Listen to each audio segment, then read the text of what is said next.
আল্লাহ রাসূল সাল্লাল্লাহু আলাইহি সাল্লাম হযরতে বেলালকে নিয়ে কথা বলছেন।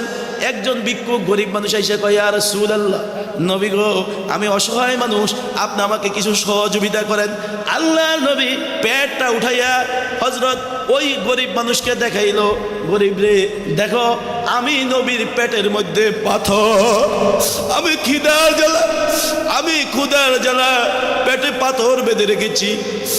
তখন ওই লোকটা চুপ হয়ে গেল। হযরত আলীকে আল্লাহ নবী, আলী রে, আলী কয়, ইয়া রাসূলুল্লাহ, নবী গো, আমি তো 3 দিন ধরে খাইতে পারি না, আমি কি দিব? কয়, তুমি দেওয়া লাগবে না আলী, একটা কাজ করো, কলম কাগজ দাও। আল্লাহ রাসূল সাল্লাল্লাহু আলাইহি সাল্লাম চিঠি লিখলেন ওসমান গনির কাছে, ওসমান রে, আমার কাছে একজন লোক আসছে কিছু সহযোগিতার জন্য, কিন্তু আমি নবী তো গরিব নবী, আমি নবী এতিম নবী। এই মাদ্রাসায় এতিম ছাত্ররা আছে কি নাই? গরিব ছাত্ররা আছে কি নাই?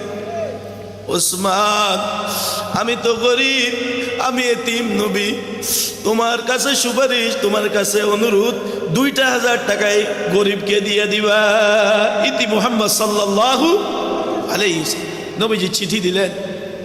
ভিক্ষুক গেলেন, যাইয়া দেখলো হযরত ওমর রাদিয়াল্লাহু তাআলা বিশাল বড় শস্যের একটা থুপ, ওই থুপ থেকে পিঁপড়া শস্য নিয়ে গর্তের মধ্যে জমা করে।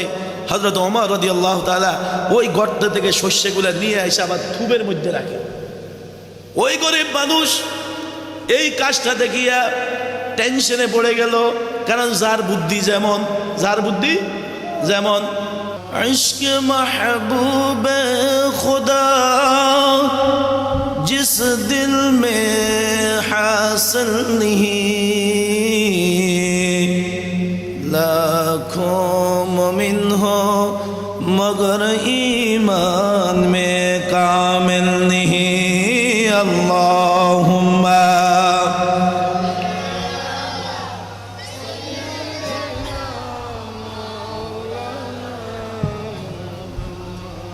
वअला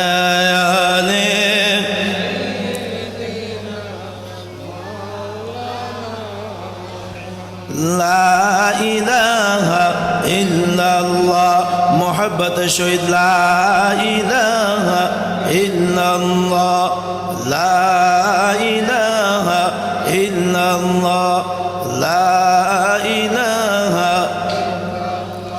अल्लाह अल्लाह अल्लाह अल्लाह मोहब्बत जोरे जोरे अल्लाह अल्लाह अल्लाह अल्लाह अल्लाह अल्लाह अल्लाह अल्लाह अल्लाह अल्लाह अल्लाह अल्लाह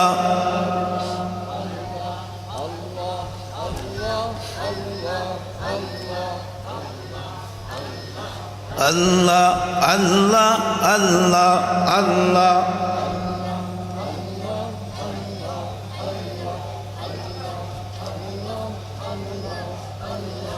ला इलाहा इल्लल्लाहु मुहम्मदुर रसूलुल्लाह सल्लल्लाहु अलैहि वसल्लम। ঐতিহ্যবাহী লালমাই থানার অন্তর্গত আলিশা দারুল উলুম হাফেজিয়া নুরানি মাদ্রাসা ও এতিমখানার হাফেজ ছাত্রদের পাগড়ি প্রদান উপলক্ষে বার্ষিক ওয়াজ ও দোয়ার মাহফিলের সম্মানিত সভাপতি জনাব হাজী মোহাম্মদ হারুন রশিদ সাহেব, আজকের মাহফিলের প্রধান অতিথি জনাব প্রফেসর ডাক্তার মোতাহের হোসেন জুয়েল সাহেব, আমার অত্যন্ত মহব্বতের, আজকের মাহফিলের প্রধান বক্তা, প্রধান আকর্ষণ, আন্তর্জাতিক খ্যাতিসম্পন্ন মুফাসসিরে কুরআন হযরত মাওলানা কামরুল ইসলাম সাঈদ আনসারী পীর সাহেব হুজুর মাদারীপুর ঢাকা। আজকের মাহফিলে বলিষ্ঠ কণ্ঠে বয়ান করেছেন হযরত মাওলানা শামসুদ্দোহা আশরাফী সাহেব। আমার পূর্বে তাকরীর পেশ করেছেন হযরত মাওলানা হাবিবুর রহমান সাইফি সাহেব। মঞ্চে উপস্থিত অসংখ্য উলামায়ে ইকরাম, বিশেষ করে লাকসাম বাজারে বিশিষ্ট ব্যবসায়ী জনাব মোহাম্মদ আবুল কাসিম সাহেব ফাতেমা মেটাল, উপস্থিত রয়েছেন আরবি প্রভাষক হযরত মাওলানা রেদওয়ানুল করিম নূরী সাহেব সহ মুরব্বী আলেম ওলামারা আমার পাশে রয়েছেন, যিনাদের সকলের নাম আমি জানি না। সম্মানিত সকল উপস্থিতি, সর্বপ্রথম ওই আল্লাহ রব্বুল আলামিনের দরবারে লাখ কোটি শুকরিয়া আদায় করছি, যিনি এই জান্নাতের বাগিচার মেহমান আমাদেরকে বানিয়েছেন। তাই সকলে পড়ি আলহামদুলিল্লাহ। শুকরিয়া আদায় করলাম কার? একটু জবান খুলতে হবে। শুকরিয়া আদায় করলাম কার? তাহলে আল্লাহ শুকরিয়া আদায় করতে কোনো বাধা আছে? দুনিয়ার অমুক তমুকের স্লোগান দিতে গিয়ে গলা ফাটানো যায়, কিন্তু যদি বলে সুবহানাল্লাহ পড়ো, হ্যাঁ সুবহানাল্লাহ, আওয়াজ বাড়ায় না অনেকে, আছে কি নাই? আল্লাহু আকবার দবনি হবে, অনেকের তখন সাউন্ড অফ হয়ে যায়, আছে কি নাই? আবার অনেকে এরকমও রয়েছে যারা নারে তাকবীরের আওয়াজ সহ্য করতে পারে না, আছে কি নাই? তো প্রিয় হাজিরিন, যেহেতু প্রধান বক্তা হুজুর উপস্থিত রয়েছেন, তাই সময় সংক্ষিপ্ত আমার আলোচনা। আমিও শারীরিক অসুস্থ, গতকালকে পাবনা প্রোগ্রাম ছিল, ওখান থেকে এসেছি। তো যাই হোক, আমি আপনাদের কাছে দোয়া চাই, আল্লাহ সাহায্য চাই। আল্লাহ রব্বুল আলামিন যাতে আমাকে কিছু কথা অল্প সময় বলার তৌফিক, আপনাদেরকে শোনার তৌফিক দান করে, তাই সকলে পড়ি আমিন। আমি কোরআনে কারীম থেকে যে আয়াত তেলাওয়াত করেছি, আল্লাহ রব্বুল আলামিন বলেন, ক্বাদ জাআকুম মিনাল্লাহি নূরুন ওয়া কিতাবুম মুবিন।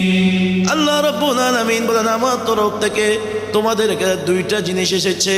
একটা হলো আমার নবী নূর, আলো, অর্থাৎ আমার নবী মুহাম্মদ সাল্লাল্লাহু আলাইহি ওয়াসাল্লাম। দ্বিতীয় হলো কোরআন, কিতাব মানে কোরআন। কিতাব মানে কি? কোরআন। আল্লাহ রাব্বুল আলামিন কোরআনে কারীমের মধ্যে বলেন, ইন্নাহু লাকুরআনুন কারীম ফি কিতাবিম মাকনুন। নিশ্চয় এটা মহাগ্রন্থ আল কোরআন, ফি কিতাবিম মাকনুন, যা লিপিবদ্ধ রয়েছে, সুস্পষ্ট কিতাব যা লিপিবদ্ধ রয়েছে লৌহে মাহফুজে, লা ইয়ামাসসুহু ইল্লাল মুতাহহারুন। এই কোরআনকে অপবিত্র অবস্থা ধরা যাবে। তানজিলুম মির রাব্বিল আলামিন, এই কোরআন রব্বুল আলামিনের তরফ থেকে নাজিল হয়েছে। জোরে বলি সুবহানাল্লাহ। কোরআন নাজিল করেছেন কে? আর একটু জবান খুলে ডাইন হাত তুলে বলেন আল্লাহ। এই আওয়াজ হবে না মুসলমান, উচ্চ আওয়াজ দেন আল্লাহ। আর মুহাব্বতে বলি ইয়া আল্লাহ। আজকের মাহফিলকে এবং আমাদেরকে কবুল করে দেন, সকলে বলি আমিন। প্রিয় হাজিরিন, দোস্ত বুজুর্গ, আল্লাহ রব্বুল আলামিনের কালামের নাম কোরআন। কালামের নাম কি? এখন যদি কোরআন রে প্রশ্ন করেন, কোরআন রে তোমার কি নাম শুধু কোরআন, না তোমার আর কোনো নাম রয়েছে? কোরআনে কারীম বলবে, আমার নাম শুধু কোরআন নয়, আমার নাম ফুরকান, আমার নাম তাওহীদ, আমার নাম তাফসীর, আমার নাম জিকির, আমার নাম রহমত, আমার নাম বরকত। জোরে বলি সুবহানাল্লাহ। প্রিয় হাজিরিন, দোস্ত বুজুর্গ, এখন কোরআনের নাম জানলেন। কোরআনকে যদি প্রশ্ন করেন, কোরআন রে তোমার নাম জানলাম, এখন তোমার কাছে জানতে চাই তোমার বাড়ি কোথায়? কোরআনে কারীম খুব সুন্দরভাবে উত্তর দিয়ে দিবে, কেউ শিখাইয়া দিতে হবে না। কোরআনে কারীম বলবে, বাল হুয়া কুরআনুম মাজিদ। কোরআন বলবে, বাল হুয়া কুরআনুম মাজিদ ফি লাওহিম মাহফুজ। কোরআনে কারীম বলবে, দুনিয়ার মানুষেরা রে, আমার বাড়ি লালমাই নয়, আমার বাড়ি কুমিল্লা নয়, আমার বাড়ি বাংলাদেশ সৌদি আরব, আমার বাড়ি বাংলাদেশ নয়, আমার বাড়ি কুয়েত নয়, আমার এমন একটা জায়গায় বাড়ি, যে বাড়িটার নাম হলো লৌহে মাহফুজ। বলি সুবহানাল্লাহ। আরো আস্তে করে বলেন সুবহানাল্লাহ। প্রিয় হাজিরিন, দুস্থ বুজুর্গ, কোনো ব্যক্তি আপনার এলাকার মধ্যে আসলো, আপনি তাকে চিনেন না, তাহলে ওই ব্যক্তির সাথে দেখা হইলে প্রথম বলেন, ভাই আপনার বাড়ি কোথায়? বলে কি বলেন না? এরপরে বলেন, ভাইও আপনি কোথায় থেকে আসছেন? ভাইও কার কাছে আসছেন? বলে কি বলে না? কোরআনে কারীমকে যদি আপনি বলেন, কোরআন জানলাম তোমার বাড়ি লৌহে মাহফুজে, এখন জানতে চাই তুমি কার তরফ থেকে নাজিল হয়েছ, কোথায় থেকে এসেছ? কোরআনে কারীম বলবে, তানজিলাম মিম্মান খালাকাল আরদা ওয়াস সামাওয়াতিল উলা। কোরআনে কারীম বলবে, আমি কোরআন নাজিল হয়েছি যিনি ওই সূর্য আকাশ জমিনকে সৃষ্টি করেছেন, ওই রব্বে কারীমের তরফ থেকে নাজিল হয়েছে। বলি সুবহানাল্লাহ। তোমার বাড়ি লোহে মাহফুজে, মানলাম তুমি আল্লাহর তরফ থেকে নাজিল হয়েছ। কোরআনটা এখন জানতে চাই কার উপরে নাজিল হয়েছ। কোরআনে কারীম বলবে ওয়া আমিনু বিমা নুজিলা আলা মুহাম্মাদ ওয়া হুয়াল হাক্কু মির রাব্বিহিম। কোরআনে কারীম বলবে ঈমান আনো সেই কিতাবের উপরে যেটা মুহাম্মদ সাল্লাল্লাহু আলাইহি সাল্লামের উপরে নাজিল হয়েছে। জোরে বলি সুবহানাল্লাহ, আরো জোরে বলেন সুবহানাল্লাহ। আমি আজকে এমন একটা সাবজেক্ট নিয়েছি, আশা করি এই সাবজেক্টের ব্যাপারে কারো কোনো টেনশন, কারো বকাবকি হবে না, কারণ কোরআন কার কিতাব? আমি একটু বলতেছি আপনাদের আকর্ষণ তৈরি করার জন্য, বাহিরে মানুষগুলো আসার জন্য। এক হুজুর খতিব সাহেব নতুন করে মসজিদে চাকরি নিলেন। চাকরি নেওয়ার পরে উনি জুমার মধ্যে প্রথম সপ্তাহ সুদ ঘুষের বিরুদ্ধে ওয়াজ করলেন। নামাজের পরে মসজিদের কমিটিবৃন্দ বলল হুজুর, সভাপতি সাহেব আইসা বলল হুজুর আপনি যে আমি যে সুদের ব্যবসা কাজকাম করি আপনি জানতে পাইরে হয়তো আমার বিরুদ্ধে ওয়াজ করছেন, এই মসজিদে আপনার চাকরি হবে। হুজুর মনে কষ্ট পাইয়ে কয়েকদিন এইভাবে বিশ্রাম করলো, অপেক্ষা করলো, আরেক মসজিদে চাকরি হইল। চিন্তা করলো আজকে সুদ ঘুষ বলবো না, কারণ অনেক মানুষ এখন কিস্তির লগে আছে। কি লগে আছে? মাজরে কয় না কি লগে আছে? আনও কি ডর লাগে? আমার বাড়ি লাগছে বলে আপনারা ইচ্ছে করলে আর রাখতে পারবেন, সমস্যা নেই, এখানে ডরাডরি কিছু নেই। প্রিয় হাজিরিন দোস্ত বুজুর্গ, অনেক মানুষ কিস্তির সাথে রয়েছে। তাই হুজুর চিন্তা করলো আজকে কিস্তির ওয়াজ করব না, আজকে পদ্মার ওয়াজ করবো। কিসের ওয়াজ? পদ্মার ওয়াজ করলেন। নামাজের পরে সেক্রেটারি সাহেব ডাক দিয়ে কয় হুজুর আপনার এই কারণে তো চাকরি থায় না। কথা বুঝুন না, কিছু লোক হুজুরকে বিরুদ্ধে আছে কি নাই? মাদ্রাসা মসজিদের বিরুদ্ধে আছে কি নাই? এই আলেম ওলামা কথা বলার আছে কি নাই? এখন বলতেছে হুজুর আপনি আমাদের আমি সেক্রেটারি চাকরি দিনা মোহব্বত করিয়া, আপনি তো আমার স্ত্রী ব্যাপারটা চলে, আমার স্ত্রী একটু হাই হিল পরে কিলকিল করে, আপনি এই ব্যাপারে কেন বয়ান করলেন? তার মানে জানি শুনে ওয়াজ করছেন হুজুর এখানে চাকরি হবে না। হুজুর মন খারাপ এখান থেকে চলে গেল। এরপরে কয়েকদিন চাকরি নাই, শেষমেশ একটা চাকরি পাইল। হুজুর চিন্তা করছে আজকে সুদ ঘুষের ওয়াজও নাই, আজকে পদ্মার ওয়াজও নাই, আজকে শুধু খুতবা। আজকে শুধু কি দেয়? খুতবা বলবো। হুজুর নামাজের মধ্যে যাইয়া বইয়া রয়েছে, কোনো ওয়াজ টোয়াজ নাই। খুতবার সময় খুতবা দিল, সবাই খুশি যে হুজুর কারো বিপক্ষে নাই, হুজুর কারো বিপক্ষে। এখন সবাই খুশি, হুজুর নামাজ শুরু করলো। নামাজের মধ্যে প্রথম সূরা ফাতিহা লাগে। কি লাগে? আলহামদুলিল্লাহি রাব্বিল আলামিন। সবাই একটু পড়েন না, আলহামদুলিল্লাহি রাব্বিল আলামিন। এটা প্রশংসা কার?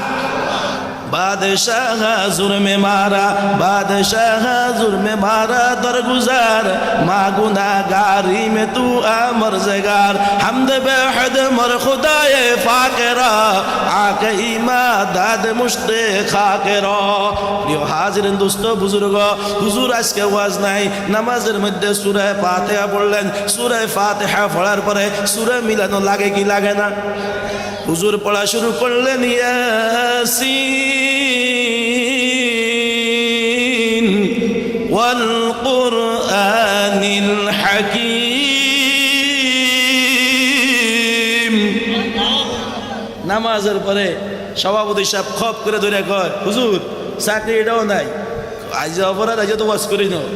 কারে মেয়ে আপনি যে অপরাধ করছেন এটা কোনো সহজে সমাধান হবে না। কয় কি?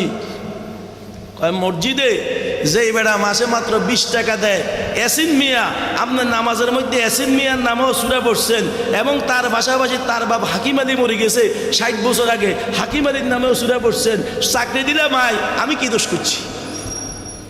কথা বুঝেন নাই? হুজুর টেনশনে পড়ে গেল। কয় টেনশন মেনশন করলে হবে না, আগামী সপ্তাহ আমার নাম ইকবাল মিয়া, আমার নামে সূরা চাই না, চাকরি নাই। হুজুর পুরা সপ্তাহ কোরআন তালাশ করতে করতে কোনো জায়গায় ইকবাল পায় না। আপনার কারো নাম ইকবাল আসেনি? আবার ইকবাল থাকলে কেউ মনে কষ্ট নিন, এটা একটা বোঝানোর জন্য বল। ইকবাল মিয়া নামে সূরা নাই, পুরা কোরআন তালাশ করে। হুজুর শুক্রবারে মসজিদের ভিতরে ঢুকলো, সভাপতি সাহেব গলা খেক দিছে, মানে হুজুর আইজা খবর আছে, হুজুর আইজা।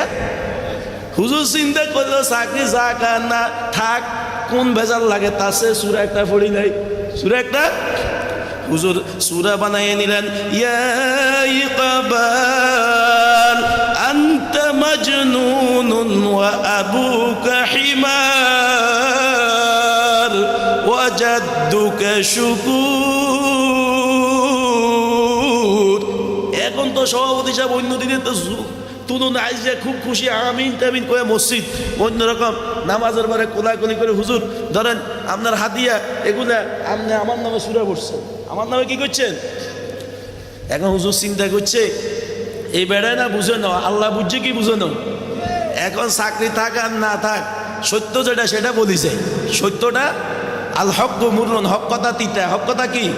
যত দোষ নন্দ ঘোষ, হক কথা বললে দোষ, যত দোষ নন্দ ঘোষ, হক কথা বললে দোষ, আসল কথা সবাই বলে না, বিপদে পড়লে টাল বাহানা। ঠিক কিনা মুসলমান? হক কথা সবাই কয় না, কথা বুঝেন না? এতদিন কইতো আমরা তোমার লগে আসি, এরা কয় না হিয়া না না তোমার লগে না আসি, আছে কি নাই? কথা বুঝেন না? প্রিয় হাজিরেন দোস্ত বুজুর্গ, হুজুর কয় এই সভাপতি সাহেব হাদিয়া ফরে দিয়েন। কয় কিতা হইছে? কয় আগে শুনেন আমি কি বলছি। কয় আপনি তো মাশাআল্লাহ সুন্দর সূরা পড়ছেন, এই সূরাকে আমারে শিখাই দিয়েন। কয় এই সূরা কোরআনে নাই। ওই কি কিতা কোন কি সূরা কোরআনে নাই? কয় হ্যাঁ আমি পড়ছি, ইয়া ইকবাল, ও ইকবাল আনতা মাজনুনুন, তুই হলি একটা পাগল, আবুকা হিমারুন, তোর বাপ হইল একটা গাধা, ও জাদ্দুকা শুকুর, তোর দাদা হইল শুকুর। নাউজুবিল্লাহ। কথা বুঝেন না? এখন অবস্থা ভালো না খারাপ? প্রিয় হাজিরেন, এই জন্য আজকে আমি সুদের ওয়াজও করি নাই, ঘুষের ওয়াজও করি নাই, কারো দালালে কারো পক্ষে বিপক্ষে আসবে না। কারণ আজকে কথাগুলো যা বলবো সময়ে সব কথা হলো কোরআনের কথা। কার কথা? এ কালামে জিন্দা কুরআনে হাকিম, এ কালামে জিন্দা কুরআনে হাকিম, খেদমতে উলা জুল জালাল ওয়াল হাকিম, জিন্দেগানি সরফে করে দাম দর বাজার তিফলিগি, জিন্দেগানি সরফে করে দাম দর বাজার তিফলিগি, হাসে হাসল মান্না করে দাম দর হায়াতে জিন্দগি, হাসে হাসল মান্না করে দাম দর হায়াতে জিন্দগি। এ আলিশ্বরে বাবারা ভাইরা, এই দুনিয়ায় আমি আপনি কেউ চিরস্থায়ী থাকবো না, মরণ সত্য। এই জোরে বলার কথা ঠিক কিনা? অতএব যতক্ষণ বাঁচবো অতক্ষণ কোরআন নিয়ে বাঁচবো। কারা কারা রাজি আছেন? আল্লাহু আকবার, নারে তাকবীর। এই আওয়াজ হবে না। এই ডাইন পাশে যারা আছেন তারা বলবেন, বাম পাশে যারা একটু চুপ থাকেন, আমি বলবো নারে তাকবীর, আপনি আল্লাহু আকবার, এরপরে তাদের পরীক্ষা হবে নারে তাকবীর। এবার আপনারা বলেন নারে তাকবীর। এই দিকের কিছু মানুষ এগুলোকে বাজ দিছে, মানে আপনাকে আত্মীয় দিকে কিছু আছে, যাক তারপরে আপনার লোক কম হিসাবে আওয়াজ বেশি হয়েছে। এখন সবাই এক আওয়াজে নারে তাকবীর, দিন ইসলাম, দিন ইসলাম, আল কোরআনের আলো, কোরআন হাদিস যেখানে, মদ গাঁজা জুয়া ফেন্সিডিল ইয়াবা যেখানে, মা বাবার খেদমত আছে যেখানে, নারে তাকবীর। কথাটা কি ঠিক আছে নি? স্লোগানে ওয়াজ কিন্তু অর্ধেক হয়ে গেছি। আমার ওই ভাই তো বিএনপি নেতা, ওনার সাথে আগে পরিচয়, ভালো মানুষ। হ্যাঁ মাশাআল্লাহ। তো আমাদের এই যে যাদেরকে দেখছি অনেকে আমার পরিচিত মুরব্বীরা, এদের চেহারা দেখে ভালো লাগতেছে, সবাই পড়ে আলহামদুলিল্লাহ। প্রিয় হাজিরিন দোস্ত বুজুর্গ, এখন কোরআনে কারিমকে প্রশ্ন করলো কোরআন, তোমার বাড়ি জানলাম, তুমি কোথায় থেকে আসছো সেটা জানলাম, কার উপরে নাজিল হয়েছো সেটা জানলাম। কোরআন রে তোমার কাছে জানতে চাই তুমি কোন মাসে নাজিল হয়েছো। কোরআনে কারিম বলবে শাহরু রমাদানাল্লাযী উনজিলা ফীহিল কুরআন। কোরআন বলবে আমি রমজানের বরকতপূর্ণ মাসে নাজিল হয়েছি।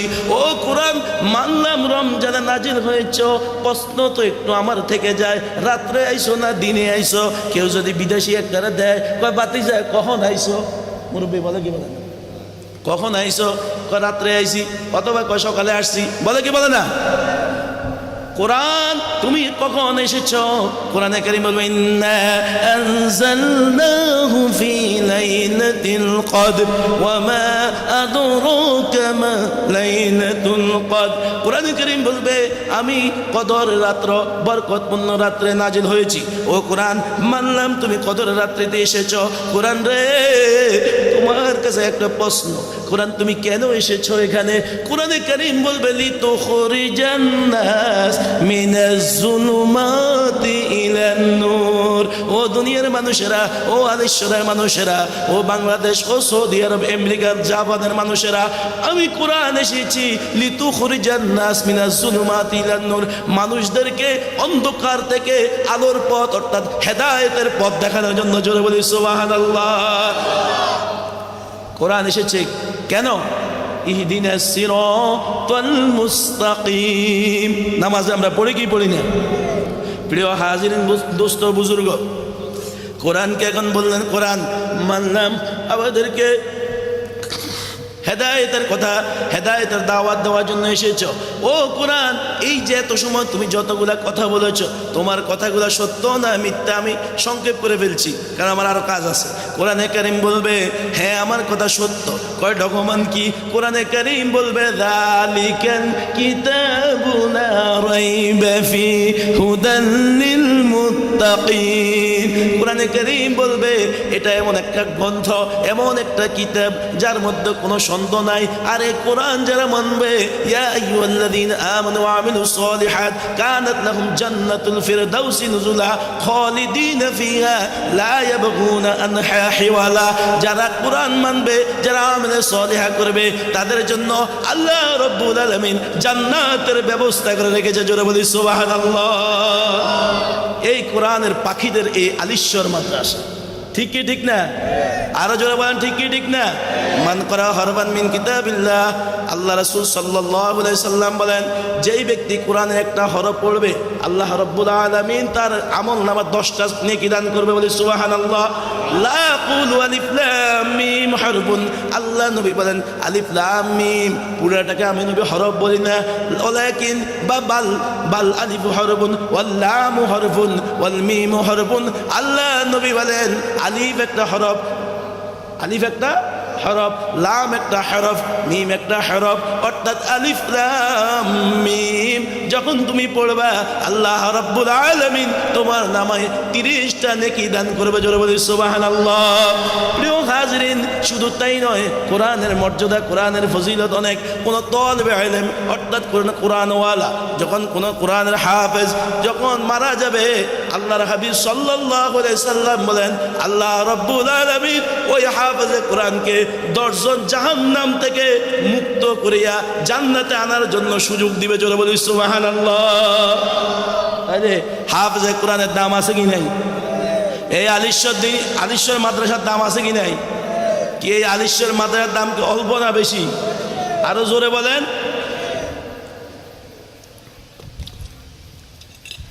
প্রিয় হাজিরিন, আপনাদের এলাকা হয়তো 2-1 তলা 3 তলা বিল্ডিং আছে, এর উপরে আছে কিনা আমার জানা নাই, কম। আপনার এলাকা যদি 100 তলা বিল্ডিং থাকে, সমস্ত কিছু ব্যবস্থা আছে, আপনার ওই 1000 কোটি টাকার বিল্ডিং এর চেয়ে এই ভাঙ্গা মাদ্রাসার দাম আল্লাহর দরবারে বেশি। সুবহানাল্লাহ। কারণ এই মাদ্রাসা কোরআন পড়ানো হয়। কি পড়ানো হয়? এমন কোরআন, যেই কোরআন যদি মানুষ কেউ যদি সব বিলীন করে দেওয়ার চেষ্টা করে, তারপরেও পারবে। যদি বিশ্ব থেকে আগুন লেগে পুড়ে যায় সব বইয়ের দোকান, তবে পৃথিবী থেকে হারাবে না পবিত্র কোরআন। ঠিক কি ঠিক না? কোরআন আল্লাহ রাব্বুল আলামিন ছোট ছোট পাখি, ছোট ছোট বাচ্চাদের সিনা মোবারকের মধ্যে, সিনার মধ্যে আল্লাহ তাআলা দান করেছে। জোরে বলি সুবহানাল্লাহ। কোরআনের কথাগুলো, হাদিসের কথাগুলো মাইনা মাইনা চইল, গুনাহ করা ভালো না কোরআন লয়া থাইকো, গুনাহ করা ভালো না সোয়াব লয়া থাইকো। কোরআনের কথাগুলো হাদিসের কথাগুলো মাইনে মাইনে চইল, কারণ কোরআন মানলে হাদিস মানলে আপনার আমাকে জান্নাত দিবেন কে? আস্তে হয়ে গেল কথাটা, জান্নাত দিবেন কে? আরো জোরে বলেন কে? ডাইন হাতটা তুলে একটা চিৎকার মেরে বলেন আল্লাহ। আরো মহাব্বতে বলি আল্লাহ। প্রিয় হাজিরিন, দোস্ত বুজুর্গ, এই কোরআনের মাদ্রাসা, কোরআনের মাদ্রাসা এখানে যে এই অবস্থা পড়ে রয়েছে, এই কোরআনের মাদ্রাসার হেফাজত অর্থাৎ কোরআনের মাদ্রাসার খেদমত করা আমাদের প্রত্যেকের দরকার আছে কি নাই? আরো জোরে বলেন দরকার আছে কি নাই? কারা কারা মনে করেন দরকার আছে? দুই হাত উঠান। নারে তাকবীর। এই মাদ্রাসা যেখানে, আরো জোরে, আমরা আছি সেখানে, এই মাদ্রাসা যেখানে। প্রিয় হাজিরিন, দোস্ত বুজুর্গ, এই মাদ্রাসাটা এইভাবে পড়ে থাকলে হবে না, এই মাদ্রাসার খাদেম আমরা হতে হবে, ঠিক কি ঠিক না? তালেবে ইলম, যেহেতু আপনাকে একটা কোরআনের হাফেজ সুপারিশ করে জান্নাতে নেওয়ার হুকুম আল্লাহ দিবে, তৌফিক দিবে। আমি কি চাই না, আপনি কি চান না আমার বাড়ির পাশের মাদ্রাসার ছাত্রটা আমার জন্য সুপারিশ করুক? চাই কি চাই না? প্রিয় হাজিরিন, দোস্ত বুজুর্গ, হযরত উসমান গনি রাদিয়াল্লাহু তাআলা একজন দামি সাহাবী ছিলেন। আল্লাহ রাসূল সাল্লাল্লাহু আলাইহি সাল্লাম হযরতে বেলালকে নিয়ে কথা বলছেন। একজন ভিক্ষুক গরিব মানুষ এসে কয়, ইয়া রাসূলুল্লাহ, নবী গো, আমি অসহায় মানুষ, আপনি আমাকে কিছু সহযোগিতা করেন। আল্লাহ নবী পেটটা উঠাইয়া হযরত ওই গরিব মানুষকে দেখাইলো, গরিব রে দেখো, আমি নবীর পেটের মধ্যে পাথর, আমি ক্ষুধার জ্বালা পেটে পাথর বেঁধে রেখেছি। তখন ওই লোকটা চুপ হয়ে গেল। হযরত আলীকে আল্লাহ নবী, আলী রে, আলী কয়, ইয়া রাসূলুল্লাহ, নবী গো, আমি তো 3 দিন ধরে খাইতে পারি না, আমি কি দিব? কয় তুমি দেওয়া লাগবে না আলী, একটা কাজ করো, কলম কাগজ দাও। আল্লাহ রাসূল সাল্লাল্লাহু আলাইহি সাল্লাম চিঠি লিখলেন ওসমান গনির কাছে, ওসমান রে, আমার কাছে একজন লোক আসছে কিছু সহযোগিতার জন্য, কিন্তু আমি নবী তো গরিব নবী, আমি নবী এতিম নবী। এই মাদ্রাসায় এতিম ছাত্ররা আছে কি নাই? গরিব ছাত্ররা আছে কি নাই? ওসমান, আমি তো গরিব, আমি এতিম নবী, তোমার কাছে সুপারিশ, তোমার কাছে অনুরোধ, 2000 টাকায় গরিবকে দিয়ে দিবা। ইতি মুহাম্মদ সাল্লাল্লাহু আলাইহি নবীজি চিঠি দিলেন। ভিক্ষুক গেলেন, যাইয়া দেখলো হযরত ওমর রাদিয়াল্লাহু তাআলা বিশাল বড় শস্যের একটা থুপ, ওই থুপ থেকে পিঁপড়া শস্য নিয়ে গর্তের মধ্যে জমা করে। হযরত ওমর রাদিয়াল্লাহু তাআলা ওই গর্ত থেকে শস্যগুলো নিয়ে এসে আবার থুপের মধ্যে রাখে। ওই গরিব মানুষ এই কাজটা দেখিয়া টেনশনে পড়ে গেল, কারণ যার বুদ্ধি যেমন ওই লোকটা চিন্তায় পড়ে গেল। আমার নবী পাঠাইছে ওনার কাছে 2000 টাকার জন্য, আর আয়সা দেখতেছি উনি মনে হয় এত কৃপণ, পিঁপড়ার মুখ থেকে খাবার আইনা জমা করে, পিঁপড়ার মুখ থেকে খানা আনি। উনি টেনশনে আবার আল্লাহ রাসূলের কাছে দৌড়ে গেল। হযরত আলী কয়, কেন আসছো? কয়, আমার কেন পাঠাইছেন, পাঠাইয়া লাভ হয় নাই। কয়, কি হয়েছে? কয়, যাইয়া দেখছি ওসমান নিজেই পিঁপড়ার মুখ থেকে খানা আইনা জমা করে রাখে। কয়, আবার যাও, আবার যাইয়া বলো। ওই লোকটা আবার গেলেন, যাইয়া দেখলো হযরত ওসমান রাদিয়াল্লাহু তাআলা তুলা রৌদ্র দিছে। কি রৌদ্র দিছে? তুলা জাল দিয়ে ডাইকা রাখছে, বাতাসের কারণে কিছু কিছু তুলা উড়ে যাচ্ছে। হযরত ওসমান গনি ওই উড়ে যাওয়া তুলাগুলাকে আবার নিয়ে এসে এক জায়গায় করতেছে। ওই লোক গরিব মানুষ ভিক্ষুকটা দেখে, আরে উনি নিজে তুলা জমায়, তুলারা উঠতে দেয় না, আমার আর কিটা দিব? কথা বুঝেন না? হযরত ওসমান গনি কেন এই কাজ করতেছে একটুবারে বুঝতে পারবেন। ভিক্ষুক চলে আসলো আবার আল্লাহ নবীর কাছে এসে কয়, বেলাল, ওখানে যায় লাভ হয় নাই। কয়, কি হয়েছে? কয়, যাইয়া দেখতেছি এই অবস্থা, তুলা জমা করতে আছে। হযরত আলী বলতেছে, এই পথিক, হে ভিক্ষুক, তুমি কি মনে করেছ আল্লাহ নবীর কথা কখনো মিথ্যা হতে পারে? তোমাকে নবী যেহেতু বলেছে উসমান কি করতেছে সেটা তোমার দেখার দরকার নাই, তুমি যাইয়া তোমার চিঠিটা তার হাতে দাও। চিঠি যখন হযরত ওসমান গনি রাতে দিল, ওসমান গনি চিঠিটি পাইল, পড়ে মুহাম্মদ সাল্লাল্লাহু আলাইহি সাল্লামের নাম দেখিয়া চুমু খাইয়া ওই চিঠিটাকে যত্ন করলো। জোরে বলি সুবহানাল্লাহ। ওই ভিক্ষুককে বলতে, ভিক্ষুক হে ভাই এই চিঠিটা কে দিয়েছে? ভিক্ষু তো মেজাজ গরম, আপনি দেখেন না লেখা আছে কার নাম? মুহাম্মদ সাল্লাল্লাহু আলাইহি সাল্লাম। কয় রে ভিক্ষুক আবার বলো না কার নাম? ভিক্ষুক কয় মুহাম্মদ সাল্লাল্লাহু আলাইহি সাল্লাম। আবার বলতেছে ভিক্ষুক রে আরে একবার বলো না কার নাম? ভিক্ষুক রাগ হইয়া কয় না আপনার টাকা লাগতো না, আপনি বারবার জিজ্ঞাসা করেন। এটা কই দৌড় আল্লাহ নবীর দরবারে গেলেন, যাইয়া কয় ইয়া রাসূলুল্লাহ নবী গো আমি তো ওসমানের কাছে এবারও গেলাম, ইয়া রাসূলুল্লাহ আমি তার কাছে চিঠিটা দিলাম, কিন্তু দেখলাম যে চিঠি পাওয়ার পরে তার একরকমের কিরকম একটা পাগলামি শুরু হয়ে গেল। সে আপনার নামকে চুমা দেয় আর মোহাব্বত করে গায়ের মধ্যে লাগায়। ইয়া রাসূলুল্লাহ কয় এরপরে আমি জিদ্দে রাগে চলে আসছি। কয় তুমি তো এটা অন্যায় করছো। কি কয় না ইয়া রাসূলুল্লাহ আমি 3 বাজে দেখলাম, আমার কাছে মনে হয় উনি কি ফোন, আমার কাছে মনে হয় উনি কি। আল্লাহ রাসূল সাল্লাল্লাহু আলাইহি সাল্লাম চোখের পানি ছেড়ে দিয়ে আল্লাহর কাছে বলে, আল্লাহ বুঝলাম না আমার উসমানের কি হলো, আমার উসমান তো এরকম করার কথা না। এই কথা বলে চোখের পানি ছেড়ে দিলেন। পানি মুছিয়া দেখলো যে হযরত ওসমান গনি তৎকালীনের জমিদার, তৎকালীনের কুঠিপতি, উনি টাকার বস্তা নিয়ে আল্লাহ রাসূল সাল্লাল্লাহু আলাইহি সাল্লামের সামনে দাঁড়িয়ে রয়েছে। জোরে বলি সুবহানাল্লাহ, আরো জোরে বলি সুবহানাল্লাহ।